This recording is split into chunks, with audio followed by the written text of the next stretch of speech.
ভক্ষক হৈ পৰিছে এগৰাকী অসম আৰক্ষীৰ বিষয়া নাম নিজামুদ্দিন ভূঞা আৰু এই চেহেৰাটো আপোনালোকে দেখিছে এই লম্পটটো এই মুহূৰ্তত অসম আৰক্ষীৰ এজন বিষয়াক আমি লম্পট বুলি উল্লেখ কৰিছো আৰু এইগৰাকী অসম আৰক্ষীৰ বিষয়াই আজিৰ পৰা প্ৰায় 6টা বছৰৰ পূৰ্বে এক কাণ্ড সংঘটিত কৰিছিল এগৰাকী 10 বছৰীয়া নবালিকা কিশোৰীয়ে বিদ্যালয়ৰ পৰা ঘৰলৈ উভতাৰ পথত যৌন নিৰ্যাতন কৰিছিল এই নিজামুদ্দিন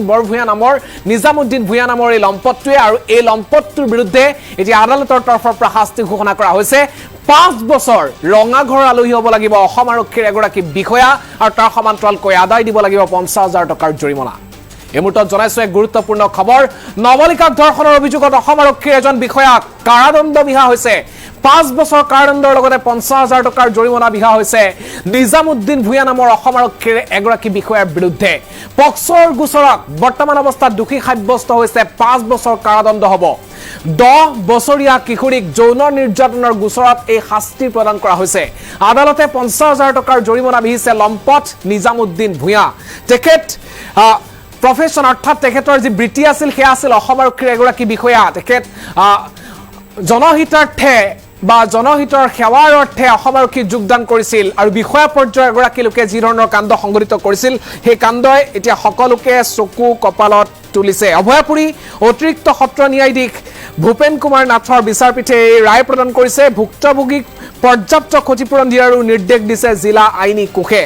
স্কুলৰ পৰা ঘৰলৈ যোৱাৰ পথতে নবালিকাৰ সৈতে কুকাণ্ড কৰিছিল এই আৰক্ষী বিষয়াগৰাকীয়ে আৰু পৰিয়ালক ভাবুকি দিছিল গুৰুত্বপূৰ্ণ কথা উত্থাপন হৈছে যে পৰিয়ালক ভাবুকি দিছিল কিন্তু শেহতীয়াকৈ অভয়াপুৰীৰ যি সত্ৰ ন্যায়াধীশ সেই সত্ৰ ন্যায়াধীশ জিলাৰ সত্ৰ ন্যায়াধীশৰ তৰফৰ পৰা এতিয়া বিশেষ ৰায় প্ৰদান কৰা হৈছে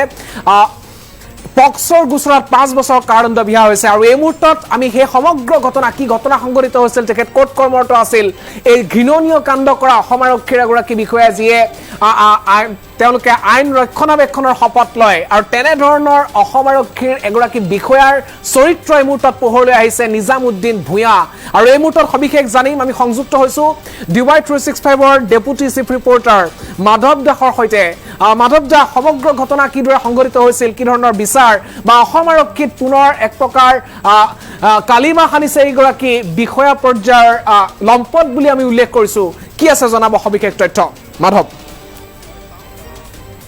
যিগৰাকী 10 বছৰীয়া কিশোৰ তেওঁৰ সেইখিনি সময়ত বয়স আছিল 9 বছৰ 11 মাহ প্ৰায় 10 বছৰ আৰু সেই শিশুগৰাকীয়ে যেতিয়া স্কুললৈ এখন টেম্পুত গৈ আছিল টেম্পুত গৈ থকা অৱস্থাত সেইখন টেম্পুতে আৰক্ষী বিষয়াজনৰ ঘৰলৈ সোমাইছিল আৰু ঘৰত সোমোৱাৰ পিছত সেই আৰক্ষী বিষয়াজনৰ পুত্ৰক সেইখন টেম্পুতে লৈ যোৱা কথা আছিল একেখন স্কুললৈ আৰু সেইখিনি সময়তে আৰক্ষী বিষয়াজন ঘৰত আছিল আৰু ঘৰত থকাৰ সময়ত টেম্পুৰ ড্ৰাইভাৰজনক তেওঁৰ যিজন ল'ৰা এই ল'ৰাজনক আনিবলৈ ভিতৰলৈ যাবলৈ কৈছিল আৰু সেইখিনি সময়তে টেম্পুত তেতিয়া ছোৱালীজনী অকলে আছিল আৰু অকলে থকাৰ সুযোগ লৈ আৰক্ষী বিষয়াজনে 10 বছৰীয়া কন্যা শিশুটিক বিভিন্ন গোপন অংগত হাত দিছিল আৰু গোপন অংগত হাত দিয়াৰ বাবে পৰৱৰ্তী সময়ত সেই শিশুটিয়ে তেওঁৰ মাকক সেই বিষয়ে অভিযোগ কৰিছিল যে সেই তেওঁৰ যিজন বন্ধু সেই বন্ধুজনৰ পিতৃয়ে তেওঁক গোপন অংগত বিভিন্ন অংশত হাত দিছিল আৰু তাৰ পিছত তেওঁ সেই অংশসমূহত বিষ অনুভৱ কৰিছিল তাৰ পিছত সেই যেতিয়া ঘটনা সংঘটিত হোৱাৰ পিছত শিশুটিৰ মাকে অভয়াপুৰী থানালৈ যাব বিচাৰিছিল কিন্তু আৰক্ষী বিষয়াজনে পৰিয়ালটোক ভয় ভাবুকি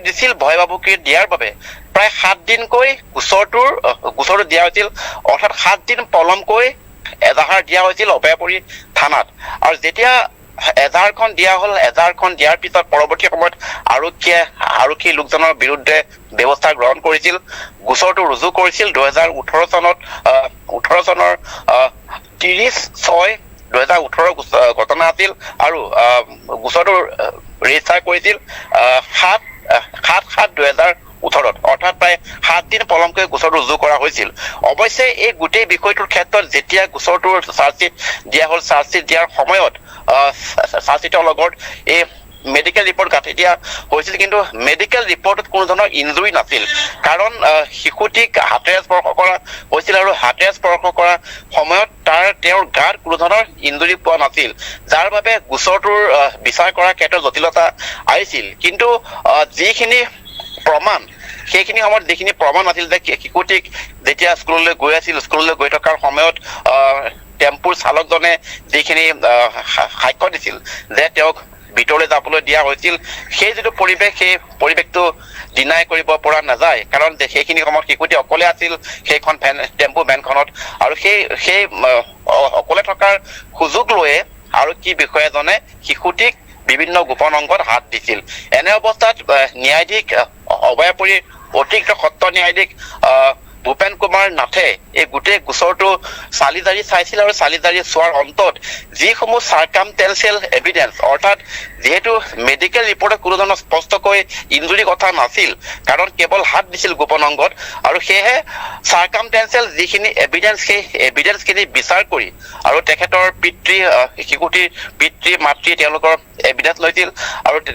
টেম্পু চালকজনৰ এভিডেন্স লৈছিল, আৰু যিজন অভিযুক্ত তেওঁকো বিভিন্ন ধৰণৰ জেৰা কৰা হোৱাৰ পিছত যিখিনি চাৰ্কামটেঞ্চিয়েল এভিডেন্স পোহৰলৈ আহিছিল, সেইখিনিৰ ভিত্তিত পক্সো আইনৰ ৮ নং ধাৰাত এই আৰক্ষী বিষয়াজনক দোষী সাব্যস্ত কৰা হৈছে, আৰু সশ্ৰম 5 বছৰৰ সশ্ৰম কাৰাদণ্ড দিয়া হৈছে। তাৰ লগতে 50,000 টকা জৰিমনা দিয়া হৈছে, আৰু যিখিনি জৰিমনা যদি তেওঁলোকে দিব নোৱাৰে তেনেহ'লে অতিৰিক্ত 3 মাহৰ কাৰণে শাস্তি ভুগিব লাগিব। তাৰ লগতে যিগৰাকী ভিক্টিম ছোৱালী, তেওঁকো লিগেল অথৰিটিক পৰ্যাপ্ত সাহায্য দিবলৈ এটা নিৰ্দেশ দিয়া হৈছে। অতি ডাঙৰ কথাটো হৈছে যে যিজন আৰক্ষী বিষয়া নিজামুদ্দিন ভূঞা, তেওঁলোক হৈছে আৰক্ষী আৰু তেওঁলোক আইনৰ ৰক্ষক, কিন্তু এই ৰক্ষকে যে বিভিন্ন সময়ত ভক্ষকৰ ৰূপ লয়, সেয়া এইটো ঘটনাত প্ৰমাণ হৈছে। এজন আৰক্ষী বিষয়াৰ ওচৰতে যদি